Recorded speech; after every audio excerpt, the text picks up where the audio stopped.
I'm pleased to be with you today at the start of the ADF 14 negotiations to share with you the important development role that the African Development Bank, through the African Development Fund, continues to play in our continent and in my own country, and how crucial it is for the fund to sustain its valuable assistance to Africa. Some may recall during the ADF 13 replenishment negotiations in Tunis, I said, on behalf of the majority of all of our nations, that the support from the ADF is dear to our hearts, that the bank has proven to be an effective, credible, and relevant vehicle in supporting our aspirations for building resilient communities and societies and changing the lives of people. The ADF 14 negotiations are taking place at a critical juncture with numerous challenges facing Africa and the world economies. The economic slowdown in emerging markets has adversely affected the international prices of principal commodity exports and resultantly the macroeconomic and financial conditions as most African countries continue, despite ongoing structural change, to rely on these primary commodities. The ADF 14 cycle also coincides with the adoption by the UN General Assembly of 17 measurable sustainable development goals, which are more ambitious than the Millennium Development Goals. In addition to the SDGs, we have also committed ourselves to the Addis Ababa Action Agenda on Financing for Development, the African Union Agenda 2063, and the COP21 Agreement on Climate Change. The success of the SDGs agenda will be tested, seriously tested, as a significant amount of additional resources will be required to effectively and efficiently support transformative programs. In our region, the effects of climate change are increasingly manifest. Higher temperatures, variable rainfall, more frequent drought and storms. As these changes interact with high levels of vulnerability and low adaptation capacities, our national and regional development plans will be significantly challenged. We must also build capacity to respond to increasing regional insecurity in the form of ongoing civil conflicts, secessionist movements, organized crimes, and the rise of extremist groups. The challenges are indeed awesome, but hope and opportunities are matched by strong domestic action and global commitments to ensure sustainable development. The African Development Fund, through the Bank Group, has developed a strong and effective partnership with Liberia, reactivating a long-standing relationship as soon as our conflict ended in 2003. In a post-conflict and extreme fragile situation, the bank coordinated with other development partners to support the re-engagement of Liberia with the international financial community. This led to debt arrears clearance at the granting of HIPC debt relief of US $4.6 billion in 2010, including $237 million from the African Development Bank itself. Over the next several years, the bank group applied appropriate instruments to address the many challenges that had emerged as a result of the prolonged conflict. In this context, the Fragile State Facility, renamed Transition Support Facility in 2014, has been a particularly effective instrument in building resilience, rehabilitating and reconstructing infrastructure, supporting economic diversification, strengthening governance and financial management, and promoting regional cooperation and integration. Targeted budget support, programs, and technical advice provided the support for the development of human resources which are critical in fragile situations.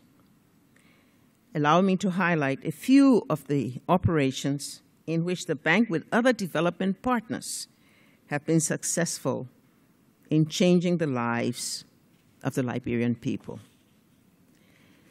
In 2006, Liberia had absolutely no grid supplied electricity. On the 26th of July, our Independence Day of that same year, we introduced the first streetlights in 20 years. Children danced and studied under the streetlights, being accustomed only to lanterns and candles for their lights.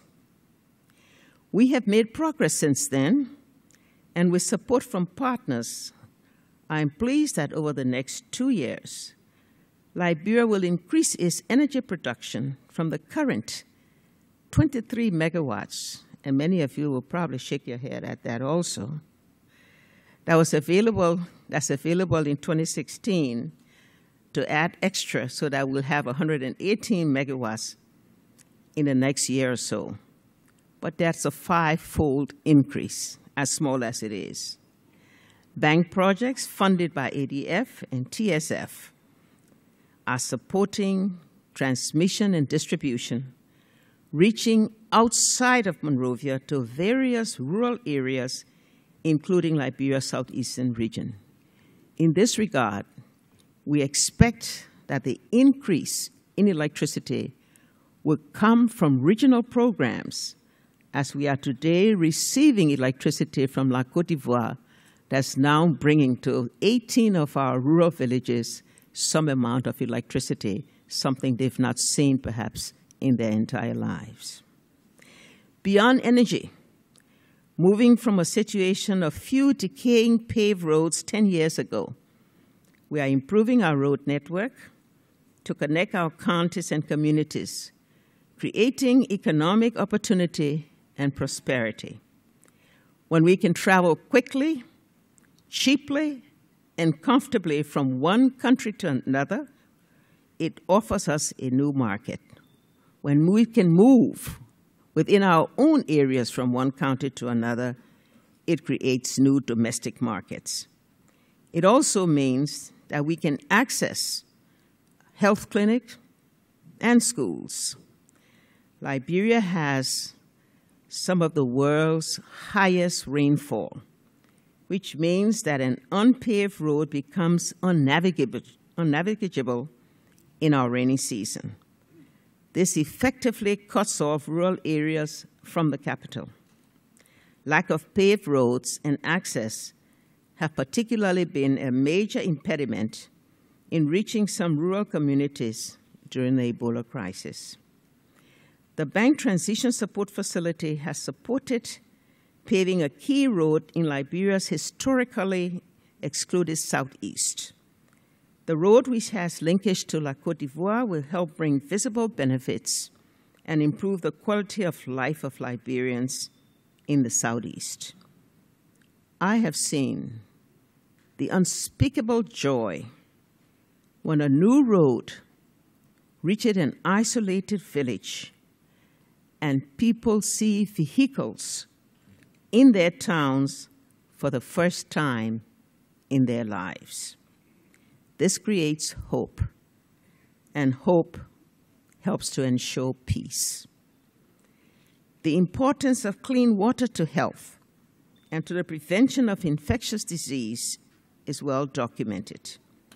Through the transitional program, the capital cities in 3 rural communities will have pipe-borne water, restoring and enhancing the quality of life for thousands of rural residents who have only known to receive water in buckets. In the last 2 years, Liberia and indeed the West Africa region were adversely affected by 2 unprecedented shocks: the devastating Ebola virus disease outbreak in 2014, and more recently, the continued decline in international commodity prices. The Ebola virus disease outbreak claimed the lives of more than 4,800 Liberians. It shook our society and paralyzed the economy for several months. The capacity built over the years for our medical services were severely eroded, reducing access to routine care. We lost 180 healthcare workers in the crisis, a loss that further worsened the already weak capacity in the sector. The bank responded to our needs swiftly, flexibly, and adequately, with proper sequencing, thereby helping to protect the development gains made in the last decade, which might otherwise have made it difficult for us to effectively implement the SDGs. With significant support from partners, many of you in this room, including the African Development Bank, we were able to contain the epidemic. We have had 3 small flare-ups since, but our improved surveillance and response capacity have quickly brought those under control. The challenge going forward remains to address the serious consequences of the Ebola crisis on the economy. In addition, and resultingly because of the economic fallout, we face a severe revenue shortfall. In response, the bank more than doubled its budget support resources to over $56 million and provided funding for the Ebola Trust Fund. It supported other projects that provided over $18 million in direct support to Liberia, and also in support of regional programs. Bank support assisted the government to meet unplanned outlays for healthcare workers, funded efforts to halt the epidemic, and financed the restoration of basic services. A key lesson from this partnership with the bank group through the African Development Fund has been a relevant, credible, and responsive partner. The ADF has played a key role in sustaining peace and development, not only in Liberia, but all across the continent. However, we know that the road to resilience and sustainable development is a long and bumpy journey. Major challenges still lie ahead, and we must effectively confront them together. Let me mention a few ideas of what needs to be looked at going ahead. First, the Transition Support Facility has indeed played a key role in supporting fragile states' transition towards stability and building resilience. Continued assistance is essential to consolidate the gains achieved thus far and to reduce the risk of instability that could spill across borders. The bank has demonstrated strong understanding in the context of fragility and has adopted its approaches addressing these complex issues at the source. We must improve the livelihoods of Africans at home, create progress so that there are fewer migrants and refugees for global harmony and prosperity. Two, we know countries must continually strengthen the ability to respond to shock and protect the development gains achieved. In Liberia, we have developed a response capability to counter another Ebola outbreak, but we know that other unexpected shocks, including fallout in macroeconomic stability, are likely to occur. This requires us, as in the case of others, to address the underlying causes of fragility and embark on rebuilding resilience, which would allow each country to transition towards sustainable, inclusive economic development, thereby creating gainful, productive employment opportunities and improve the lives of people.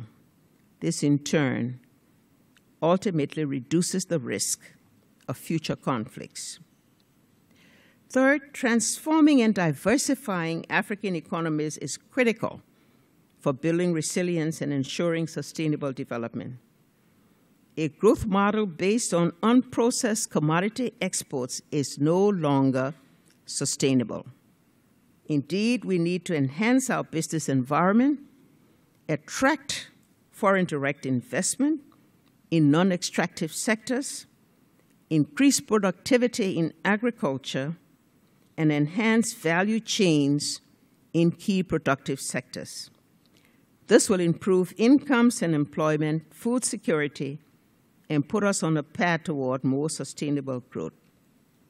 The bank and other partners are working with us to reduce the impact of declining commodity prices and prepare a stronger foundation for achieving more sustainable and inclusive growth.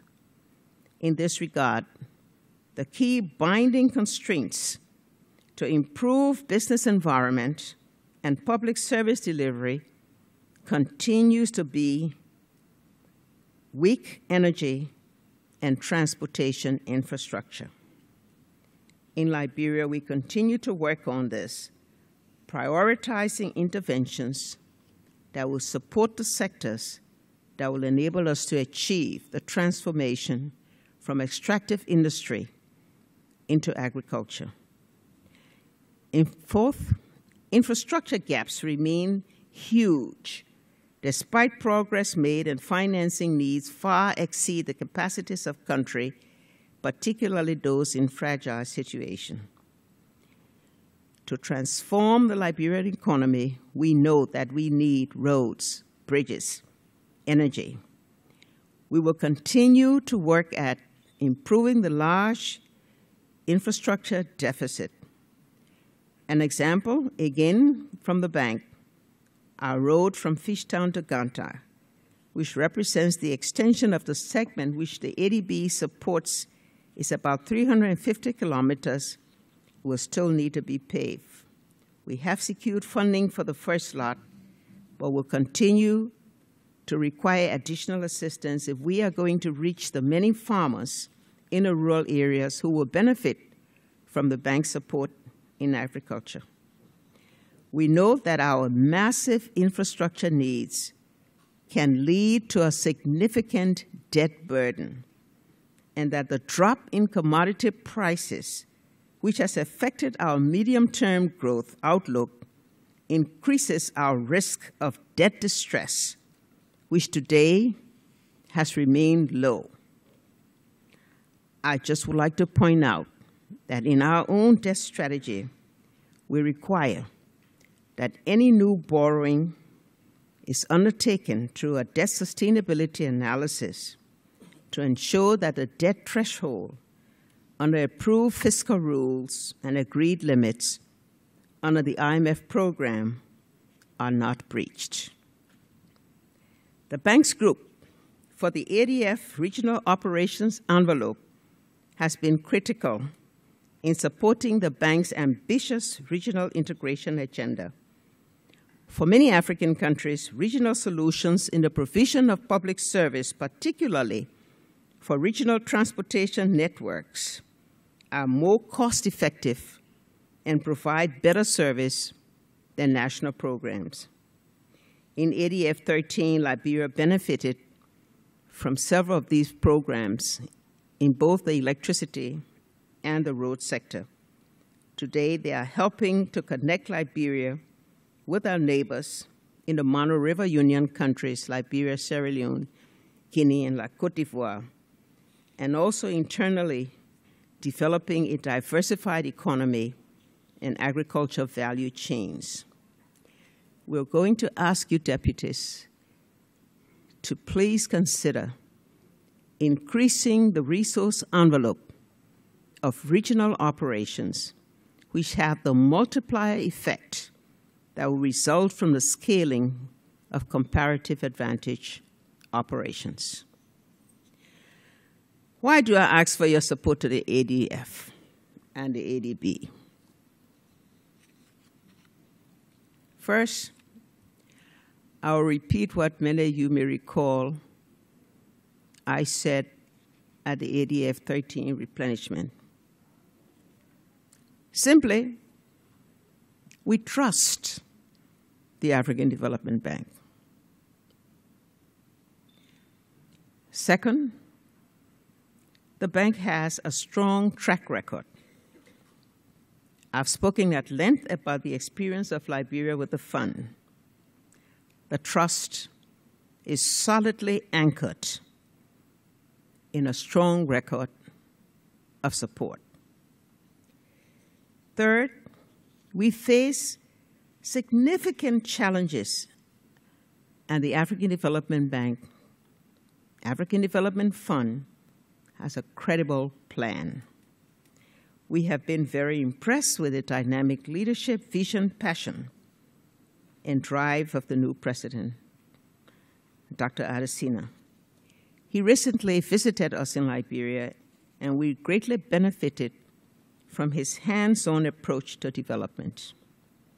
We are confident that the much-needed institutional reforms the bank is pushing, especially a new business delivery model with empowered senior leadership in the regions, will ensure that the bank move closer to our countries and thereby speed up development impact. We are confident that the 10-year strategy of the bank will be giving a greater lease of life to accelerate development impact on the ground by the recently announced 5 high-priority areas of strategy. And if I repeat them, because we need to continue to focus on them. Light Up and Empower Africa. I don't have to tell you how important. Feed Africa. That's the key. We are all now moving toward recognizing this as the important dimension of our own sustainability. Industrialize Africa. No longer can we continue to export primary commodities. Adding value enables us to create those jobs and build those talents that truly lead to competitiveness in the global arena. Integrate Africa, regional programs. In balkanized states like our own in our area, only if one can reach out and have the connectivity in areas will you be able to scale up to something that will enable you to truly have high levels of growth that can be sustained. Improve the quality of life for the people of Africa. When all of these others come together, you do indeed improve the quality of life, and you enable people to be empowered to take into their own hands the principal business of developing themselves. That's where the private sector comes in. That's where scaling up the informal sector comes in, if we can enable them to take into their own hands their developing. By focusing on these in the next 10 years, supported with a much-needed decentralization, the bank, we are assured, will be in a much better position to help drive the achievement of the sustainable goals in Africa. In closing, let me say that I fully appreciate the current fiscal challenges in many of our countries, sometimes even in some of your countries. Yet, we stand at a time of golden opportunity, an opportunity with just a little bit of effort that can create a virtuous cycle of inclusive growth, peace, and stability in Africa, an opportunity that can contribute to peace, growth, and prosperity in our common world. Together, let us create the appropriate conditions for the Sustainable Development Goals to succeed, particularly in Africa. Together, let us bequeath to future generations a better world. I thank you.